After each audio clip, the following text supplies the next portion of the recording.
What's up, vinyl community, you vinyl junkies, record lovers, music fiends? This is episode 4 of Spin Cycle, something I haven't been very good at doing. Just in general, haven't been making a lot of videos. No excuse right now since all of us are cooped up at home.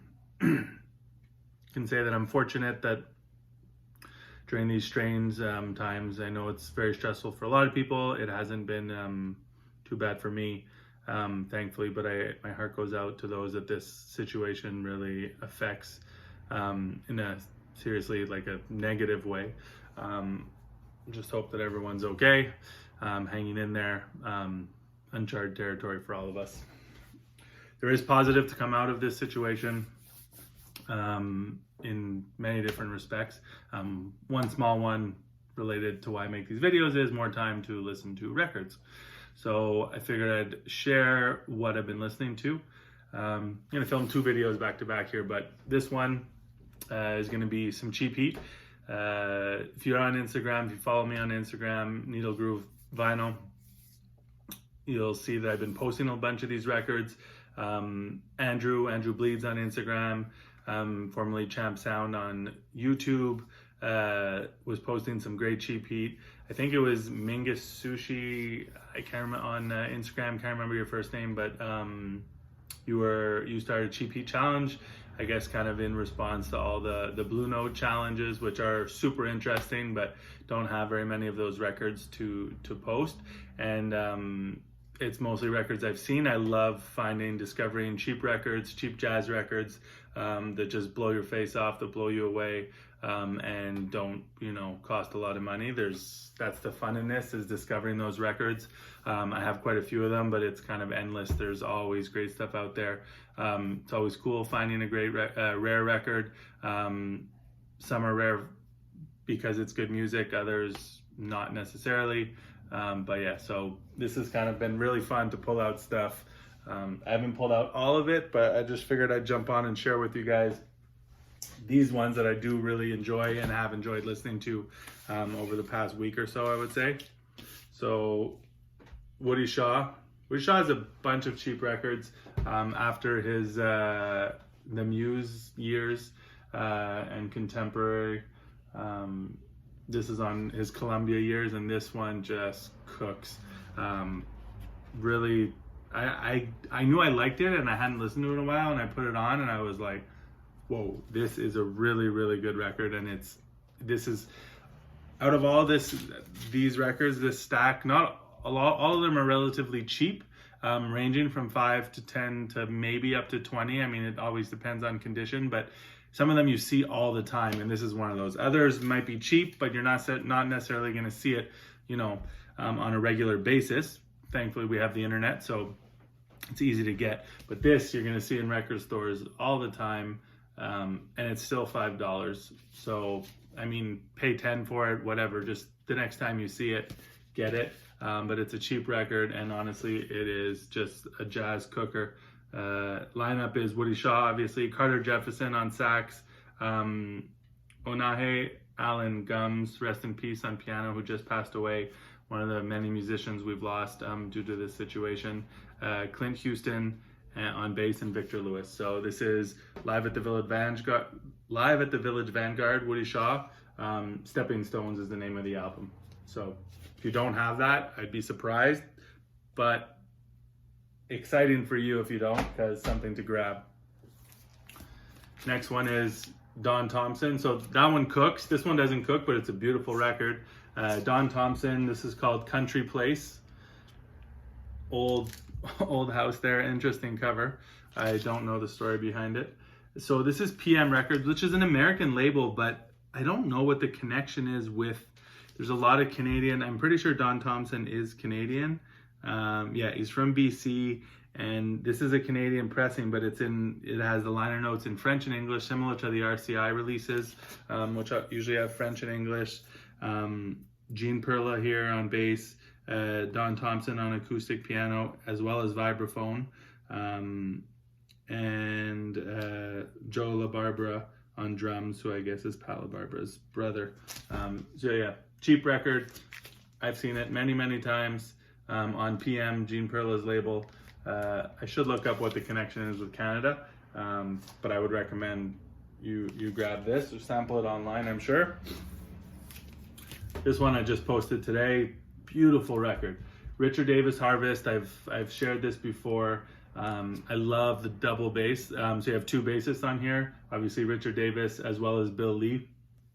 Ted Dunbar on guitar, not on all the tracks. I think he plays on two. Yeah, I think on 2 tracks. Consuelo Moore on piano, Freddie Waits, Billy Hart, Marvin Hannibal Peterson, James Foley. Amazing lineup. I say this a lot about these Cheap Heat records, but if this was on Strata East, it would be big money. It's from 1979, so a bit later. I listened to, what did I listen to? The Richard Davis on Galaxy, Fancy Free, recently, and that one didn't do it for me. I think I put it in on the way out. Not that it was bad, but you know, trying to reduce the collection a little bit, and this is a keeper. So seek this one out.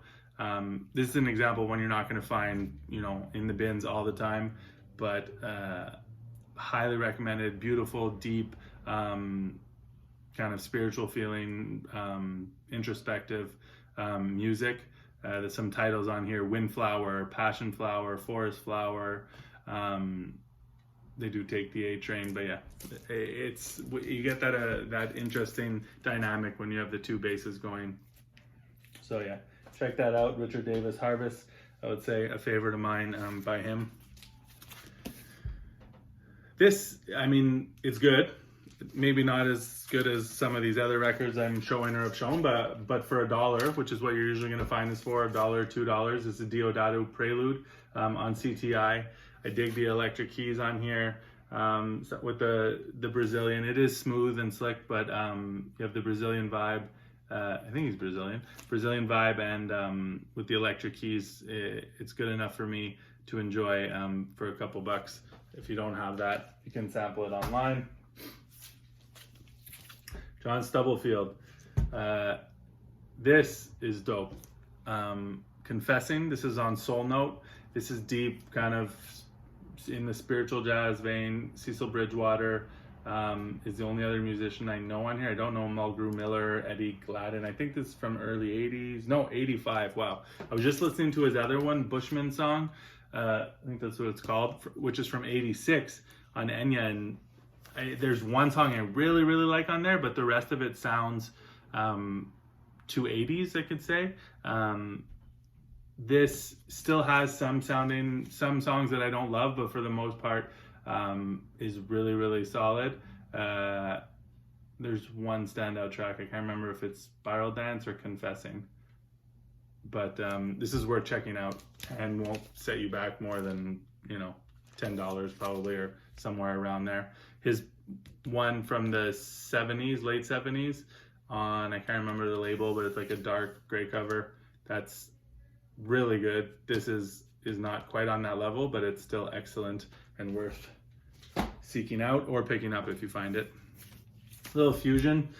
Don't listen to much fusion, but this one I did enjoy. And this is a record I picked up a long time ago at Academy in New York for $8. Still goes for around that. And I like the whole thing. There's some songs that are definitely more on the like heavier rock side, but the track Wildlife on here is what does it for me. And how I first discovered this track was at a Black Star concert, where at the end of the show, Mos Def just put this on and was riding out, vibing to the track, and I was like, what is this song? I need to know what this is. And then shortly thereafter, I found this record in New York. And I don't know the other musicians on here. So yeah, but I dig it. The new Tony Williams Lifetime, Believe It, from 1975 on Columbia.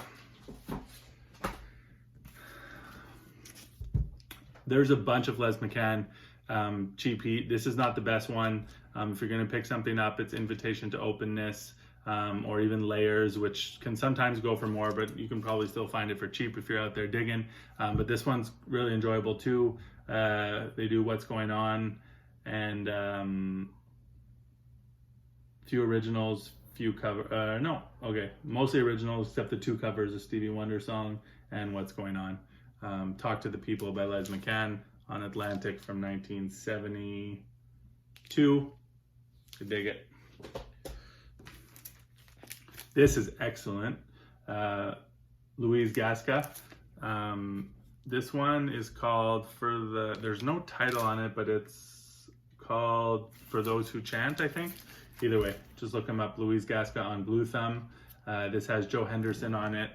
I think Louise is Mexican, or he's born in the States, but of Mexican descent to Mexican parents.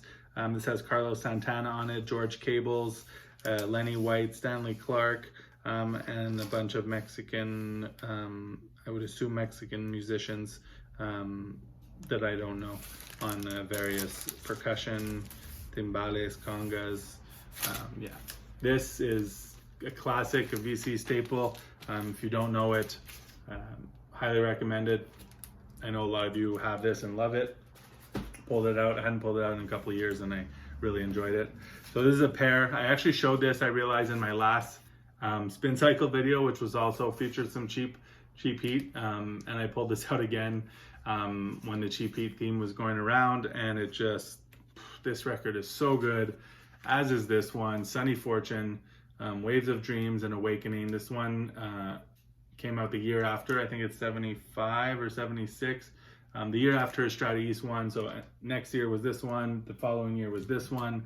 Different lineups, equally dope music. Kenny Barron, John Hicks, Charles Sullivan, Wayne Dockery, Reggie Workman, Billy Hart. They're both on the Horizon A&M label, which are gatefolds. I've seen these so many times for somewhere between $5 and $10, and every time I'm like, how is this here? Someone grab it. If you already have it, you know, and if you don't, fire. And lastly, Gato Barbieri, Bolivia, with Lonnie Liston Smith and others. Basically any of his studio dates from this period on Flying Dutchman are dope. Third World, is it Phoenix, the other one? This one is Bolivia. I enjoy them all. You see them all the time, and the music's solid, it's interesting.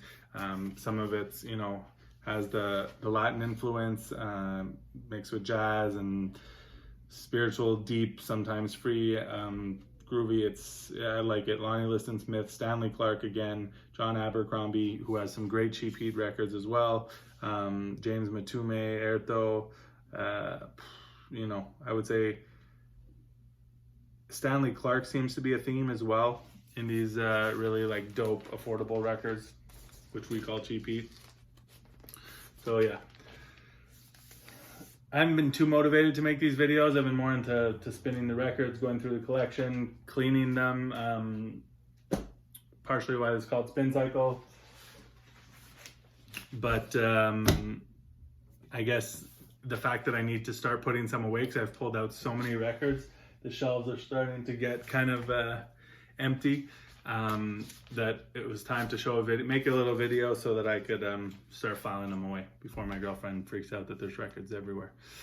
So that's it. I'm gonna make another one right now. So stay tuned and hope everyone's well. Stay safe, stay healthy, stay positive, and till next time, peace.